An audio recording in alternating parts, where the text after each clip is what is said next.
Assalamualaikum warahmatullahi wabarakatuh. Selamat datang anak-anakku kelas 10 di SMK Bina Nusantara Jatirogo. Sebelumnya perkenalkan, nama saya Ahmad Saifuddin. Saya tinggal di Desa Pasean, Kecamatan Jatirogo, Kabupaten Tuban. Di SMK Bina Nusantara Jatirogo, saya mengajar mata pelajaran PPKN dan Sejarah Indonesia. Dan untuk selama MPLS ini, kebetulan saya diberikan amanah untuk memberikan materi mengenai kesadaran berbangsa dan bernegara.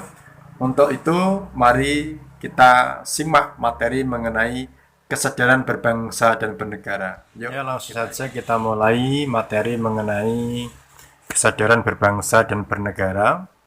Di sini kita akan belajar mengenai kesadaran berbangsa dan bernegara dalam rangka MPLS SMK Bina Nusantara Jatirogo yang saya bawakan sendiri oleh Ahmad Saifuddin. Oke, selanjutnya kesadaran berbangsa dan bernegara. Berbagai masalah yang berkaitan dengan kesadaran berbangsa dan bernegara sebaiknya mendapat perhatian dan tanggung jawab kita semua, sehingga amanah pada Undang-Undang Dasar 1945 untuk menjaga dan memelihara negara kesatuan wilayah Republik Indonesia serta kesejahteraan rakyat dapat diwujudkan. Upaya ini harus disemai pada generasi penerus bangsa, khususnya para pelajar. Jadi, nilai-nilai bela negara yang harus lebih dipahami penerapannya dalam kehidupan masyarakat berbangsa dan bernegara. Ya, jadi nilai-nilai ini bela negara harus dipahami oleh pelajar dalam penerapannya di kehidupan bermasyarakat. Pertama adalah nilai cinta tanah air atau disebut juga dengan nasionalisme. Yang kedua, nilai kesadaran berbangsa dan bernegara. Kita harus sadar bahwa kita hidup dalam bangsa dan negara, maka perlu namanya keutuhan itu. Yang ketiga, nilai-nilai bela negara berupa Pancasila. Kita harus tidak sekedar tahu saja, tapi harus juga paham mengenai nilai-nilai Pancasila yang ada 5 sila itu, mulai dari ketuhanan sampai terakhir keadilan sosial bagi seluruh rakyat Indonesia itu. Kemudian yang keempat, nilai-nilai bela negara berupa rela berkorban ya untuk bangsa dan negara, bukan rela berkorban untuk kepentingan pribadi atau golongan. Dan yang kelima adalah memiliki kemampuan bela negara. Kemampuan bela negara itu seperti apa? Nanti kita akan bahas. Oke, kita mulai dari pembahasan cinta tanah air. Ini. Cinta tanah air ya. Cinta tanah air atau disebut juga dengan nasionalisme. Cinta tanah air, ya, secara arti luas, negeri yang luas dan kaya akan sumber daya ini perlu kita cintai. Karena kalau kita nggak mencintai negeri yang kaya ini, negeri yang luas ini, maka bisa dicaplok oleh negara lain. Kesadaran bela negara yang ada pada setiap masyarakat didasarkan pada kecintaan kita kepada tanah air kita. Jadi kalau kita sudah sudah cinta pada tanah air, jadi di sini ada dasarnya adalah dasar cinta, ya, didasarkan pada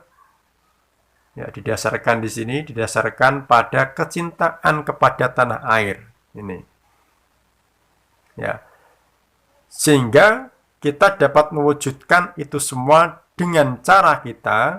Dengan cara mengetahui sejarah negara kita sendiri. Di dasar kita untuk cinta pada negeri kita itu, kita harus sadar dulu, harus tahu dulu mengenai sejarah negara kita ini. Ya, melestarikan budaya-budaya yang ada, menjaga lingkungan kita, dan pastinya menjaga nama baik negara kita. Jadi kalau kita pengen cinta pada tanah air, maka tidak lepas dari menyadari dan mengetahui sejarah negara kita. Zaman dulu untuk merdeka, para pahlawan kita berjuang keras, mempertaruhkan nyawa, harta, tenaga, semua untuk kemerdekaan kita. Karena kita tahu bahwa negeri kita terbelenggu selama 3,5 abad, 350 tahun lebih oleh Belanda ditambah dengan penjajahan Jepang. Maka ketika kita tahu bagaimana perjuangan para pahlawan kita, maka kita bisa mencintai negeri kita. Oke. Kemudian yang kedua, kesadaran berbangsa dan bernegara. Kesadaran berbangsa dan bernegara merupakan sikap kita yang harus sesuai dengan kepribadian bangsa yang selalu dikaitkan dengan cita-cita dan tujuan hidup bangsanya. Kita dapat mewujudkannya dengan cara mencegah perkelahian antar perorangan atau antar kelompok dan menjadi bangsa yang berprestasi baik di tingkat nasional maupun internasional. Jadi di sini fokusnya kalau kita memiliki nilai kesadaran berbangsa dan bernegara, maka wujudnya adalah di sini. Wujudnya dengan cara ini dengan cara mencegah perkelahian antar perorangan atau antar kelompok ini. Jadi dengan cara mencegah, dengan cara ya mencegah perkelahian. Kita sebagai pelajar ya jangan sampai berkelahi gitu ya. Jangan sampai berkelahi. Itu sudah termasuk nilai-nilai. Apalagi kalau kita bisa meningkatkan prestasi kita, itu jauh lebih bagus. Kemudian selanjutnya Pancasila, ya nilai Pancasila. Ideologi kita, warisan dan hasil perjuangan para pahlawan sungguh luar biasa. Pancasila bukan hanya sekedar teoritis dan normatif saja, tapi juga diamalkan dalam kehidupan sehari-hari. Tidak sekedar tahu, tapi harus mengamalkan nilai ketuhanan, nilai persatuan, nilai keadilan, dan nilai musyawarah. Itu yang harus kita terapkan agar negeri kita menjadi negeri yang tetap utuh sebagai NKRI gitu. Jangan sampai kita tercerai gara-gara beda suku bangsa, apalagi beda pilihan politik gitu. Selanjutnya ada sikap rela berkorban untuk bangsa dan negara. Dalam wujud bela negara tentu saja kita harus rela berkorban untuk bangsa dan negara. Berkorban itu dalam bentuk apa? Apakah harus nyawa? Ya memang endingnya nyawa ya. Tapi berkorban di sini prosesnya bisa dalam bentuk pikiran, dalam bentuk harta, sampai bahkan kita merelakan nyawa kita demi bangsa dan negara. Kemudian memiliki kemampuan bela negara. Kemampuan bela negara itu sendiri dapat diwujudkan dengan tetap menjaga kedisiplinan, ulet, bekerja keras dalam menjalani profesi masing-masing. Kalau kita sebagai siswa ya kita harus bekerja keras dalam belajar, harus ulet dalam malas, harus ulet, harus tangguh, nggak boleh malas-malasan, nggak boleh ya, tetapi harus juga kita belajar secara maksimal. Itu bisa masuk dalam nilai memiliki kemampuan bela negara. Oke. Kemudian ada 3 hal yang harus kita lakukan untuk membina nasionalisme Indonesia. Ada 3 hal. Sini ada 3 hal. Ya, ada 3 hal yang harus kita bina agar kecintaan kita terhadap bangsa kita itu tidak luntur. Apa saja? Pertama ini, mengembangkan persamaan di antara suku-suku bangsa penghuni Nusantara. Harus merasa semua sederajat. 1.300 suku yang ada di negeri kita harus merasa bahwa mereka itu sama dengan kita. Kita Jawa, ada Papua, ada Sunda, semua sama, jangan beda-bedakan. Itu untuk membina nasionalisme kita.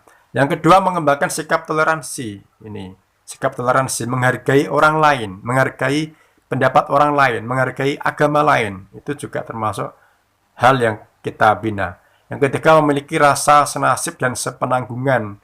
Ini ya, memiliki rasa senasib dan sepenanggungan di antara sesama bangsa Indonesia. Jangan menang dewe, jangan egois, jangan individualis. Tapi ketika misalkan kelompok atau masyarakat lain terjadi bencana, kita harus menolong. Kita harus rela untuk menolong mereka, bersimpati terhadap mereka. Ketika tetangga kita katakanlah kelaparan atau tetangga kita mengalami ekonomi yang sulit, maka kalau kita mampu harus kita bantu. Jangan hanya kita merasa mampu, kemudian kita merasa aman, kita biarkan mereka. Jangan. Ya ini bagian dari membina nasionalisme Indonesia. Selanjutnya, 4 hal yang harus kita hindari dalam memupuk semangat nasionalisme adalah, ya, jadi ada 4 hal yang harus kita hindari untuk memupuk semangat nasionalisme. Pertama apa? Pertama yaitu sukuisme. Ini sukuisme, menganggap suku bangsa sendiri paling baik. Misalkan kita orang Jawa, kita menganggap Jawa itu paling baik, itu nggak boleh. Kita bisa hancur negeri ini karena masing-masing suku hanya mengunggulkan sukunya sendiri. Yang kedua adalah chauvinisme, menganggap bangsa sendiri paling unggul. Kalau chauvinisme ini sudah ada dalam diri kita, maka kita akan meremehkan negeri lain, meremehkan bangsa lain. Maka di situ kita akan mengalami ketertinggalan, bisa teknologi, bisa informasi, nggak boleh ya. Kemudian yang ketiga adalah ekstremisme, sikap mempertahankan pendirian dengan berbagai cara, kalau perlu dengan kekerasan senjata. Ono wong sing gak setuju karo pendapatnya, ono wong sing gak setuju karo ideologi kita, ono wong gak setuju dengan pandangan kita perangi, itu nggak boleh, atau kita pukuli. Nah, itu termasuk ekstremisme. Ya, yang keempat, sikap yang selalu berpegang teguh pada apa yang melekat pada diri individu sejak lahir. Ya, misalkan tadi suku, ya, suku termasuk bagian dari primordialisme. Jadi dia menganggap dirinya paling baik, ya, atau mungkin dia menganggap daerahnya paling baik, daerahnya paling, asal daerahnya itu paling hebat. Kemudian dia menganggap orang-orang yang berasal dari daerah lain itu termasuk primordialisme, dan itu nggak boleh semua karena itu bisa mengakibatkan pada lunturnya semangat nasionalisme, maka perlu kita hindari. Oke, kemudian sikap menumbuhkan patriotisme sebagai upaya mempertahankan Indonesia. Jadi patriotisme itu kan diartikan dengan apa? Patriotisme itu diartikan kepahlawanan, ya, di nilai-nilai perjuangan gitu. Menumbuhkan sikap patriotisme sebagai upaya mempertahankan Indonesia. Sikap patriotisme adalah sikap sudi berkorban segala-galanya, termasuk nyawa sekalipun, untuk mempertahankan dan kejayaan negara. Jadi kita merelakan diri kita, merelakan fisik kita untuk mempertahankan negara, termasuk itu patriotisme. Jadi para pahlawan itu pasti juga memiliki sikap patriotisme. Nggak mungkin mereka berkorban nyawa kalau nggak punya sikap patriotisme, ya. Dan patriotisme itu bisa tumbuh ketika ada nasionalisme di dalam dirinya. Ketika dia sudah cinta, maka dia akan rela berkorban, kan gitu ya. Cinta dulu baru rela berkorban. Ciri-cirinya apa patriotisme? Ya, pertama ini cinta tanah air. Jadi kalau kita memiliki sikap patriotisme, maka awal cinta terhadap tanah air kita.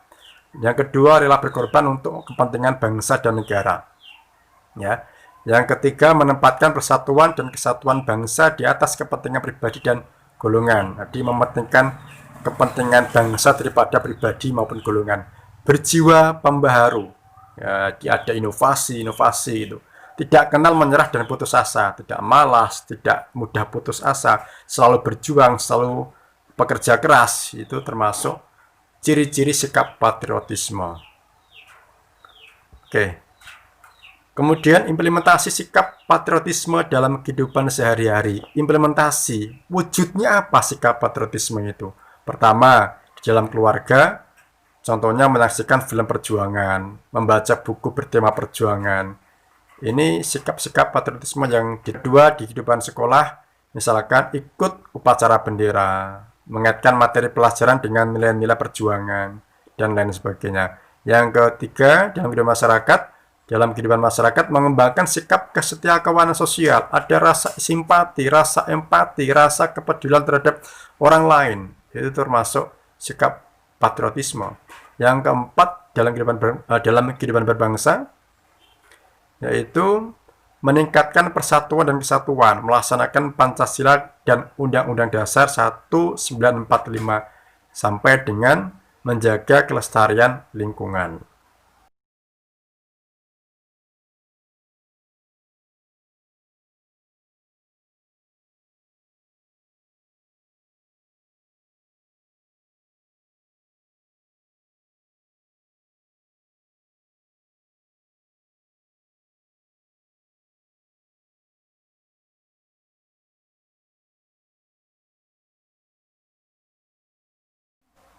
Oke, demikian, sekian, dan terima kasih. Wassalamualaikum warahmatullahi wabarakatuh.